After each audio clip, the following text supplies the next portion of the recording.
ဒူဘိုင်းရဲ့စီးပွားရေးချက်ကြကြတဲ့နေရာတစ်ခုဖြစ်တဲ့ Business Bay လို့ area မျိုးမှာ AED 1 million လောက်ကနေစတင်ဝယ်ယူနိုင်မဲ့ project နဲ့မိတ်ဆက်ပေးကြပါတယ်ဒီ project ကတော့ဒူဘိုင်းမြို့ရဲ့ top developer တစ်ခုဖြစ်တဲ့ Megadi Properties ကရင်ဆောက်လုပ်ထားတဲ့ Megadi Aquarius project တစ်ခုဖြစ်ပါတယ်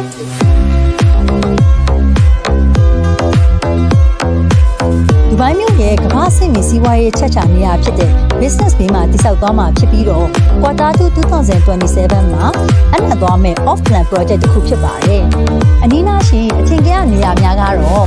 3 minutes to Shaysay Road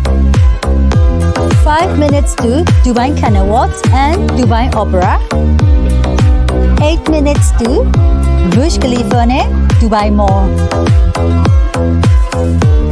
10 minutes to DIFC 15 minutes to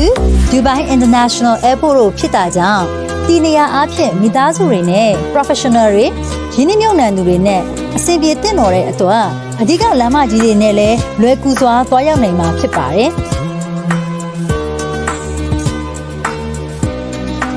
ဘင်္ဂါဒီရဲ့ခမ်းနားတဲ့ပြင်ဆင်များအပြင်ရွေးချယ်စရာအခန်းများစွာနဲ့ဈေးနှုန်းအနေနဲ့ AED 1 million ကနေစတင်ဝယ်ယူနိုင်မှာဖြစ်လို့စိတ်ဝင်စားတဲ့မိတ်ဆွေများအနေနဲ့ကျမတို့ရဲ့ SAAC Investment ကိုအခုပဲဆက်သွယ်လိုက်ဖို့တိုက်တွန်းလိုက်ပါရစေနော်